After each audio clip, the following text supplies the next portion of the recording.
მერიდან საკრებულოში დაბრუნებული ბიუჯეტის შესახებ დეპუტატების მწვავე შეკითხვებს დავით ნარმანია თავად უპასუხებს დედაქალაქის ადგილობრივი ხელისუფლების ორ შტოს შორის გამწვავებული ურთიერთობების ფონზე. მერიის ოპონენტები აცხადებენ, რომ მთავრობის ხელმძღვანელს საკრებულოში მისვლის გადაწყვეტილება აიძულეს. სხდომის გამართვის თარიღი ჯერჯერობით დაზუსტებული არ არის, თუმცა ისევე როგორც დეპუტატებისთვის საკრებულოში ნარმანიას მისვლა მედიისთვისაც განსაკუთრებით საინტერესო, რადგან მერის იმპიჩმენტის საკითხი ამ დრომდე აქტუალობას არ კარგავს. მედიის მობილიზაციის ნახვა დავით ნარმანიას რამდენიმე დღეში საკრებულოშიც მოუწევს. სწორედ იმ დროს, როდესაც თბილისის მერი ბიუჯეტთან დაკავშირებით დეპუტატების შეკითხვებს უპასუხებს.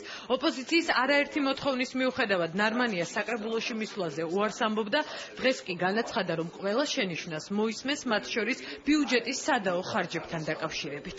ინფორმაცია, რაც დაკავშირებულია ბიუჯეტთან, მის ცალკეულ პროგრამებთან, პროექტებთან და მიმართულებებთან, რა თქმა უნდა, ამაზე მე განცხადებას გავაკეთებ. ორი საზოგადოებრივი ტუალეტისთვის რატო არის საჭირო 100,000 ლარი? ორი ნამდვილად არ იქნება. ჩვენი მთავარი ამოცანა იცით, თქვენ ბიუჯეტთან დაკავშირებით არის ბიუჯეტის მაქსიმალური გამჭვირვალობა, შესაბამისად ბიუჯეტი წარმოდგენილია პროგრამული ფორმით. სხვა დანარჩენი ინფორმაცია შეგიძლიათ ნახოთ ბიუჯეტის თანდართულ პროექტებში. მილიონი ლარის ჯებირიც ქალაქზე ორიენტირებულია. დავით ნარმანიას საკრებულოში მისვლის გადაწყვეტილებას ოპოზიცია არა ბიუჯეტის პროექტს, არამედ ბოლო პერიოდში ადგილობრივ თვითმმართველობაში არსებულ ვითარებას უკავშირებს. ოპოზიციის ნაწილი დარწმუნებულია, რომ თბილისის მერს საკრებულოს დეპუტატების მოსმენას აიძულებენ. ისინი ფიქრობენ, რომ მთავრობის ხელმძღვანელის მისვლა საკრებულოში გასულ კვირასაც იყო აუცილებელი, როდესაც მერის 5 საქალაქო სამსახურის ახალი უფროსები დამტკიცდა.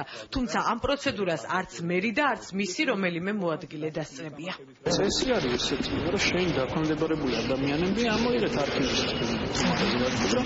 ორაგვისტის მთავრობა წარმოგიდგინა, თვითონ მოვიდა თქვა, რომ ეს იქნება, ეს ის იქნება. ეხლა ტიპები თვითონ მოვიდნენ, თვითონ წავიდნენ. დავით ნარმანიას საკრებულოში ბიუჯეტის შესახებ ოპოზიციის მწვავე შეკითხვებზე მოუწევს პასუხების გაცემა. ოპონენტები პროექტს აკრიტიკებენ და არ გამორიცხავენ, რომ შენიშვნების გაუთვალისწინებლობის შემთხვევაში ნარმანიას საკრებულოში განცხადებებს მისი გადადგომის აუცილებლობის შესახებაც მოისმენს. თუ ისეთი არასერიოზული და ბრიყული ბიუჯეტი მოვიდა, როგორც პირველ ჯერზე მოვიდა, რა თქმა უნდა ძალიან ბევრი საკითხი დადგება ძალიან მწვავედ. გვექნება ძალიან მწვავე კითხვები, თუ რატომ არის კვლავ ბიუჯეტი კორუფციაზე, ჩინოვნიკებზე მორგებული, რატომ ტოვებს შესაძლებლობას, რომ გაიფლანგოს კვლავ მილიონობით ლარი. ერთადერთი გამოსავალი ამ სიტუაციიდან არის მის თანამდებობიდან წასვლა.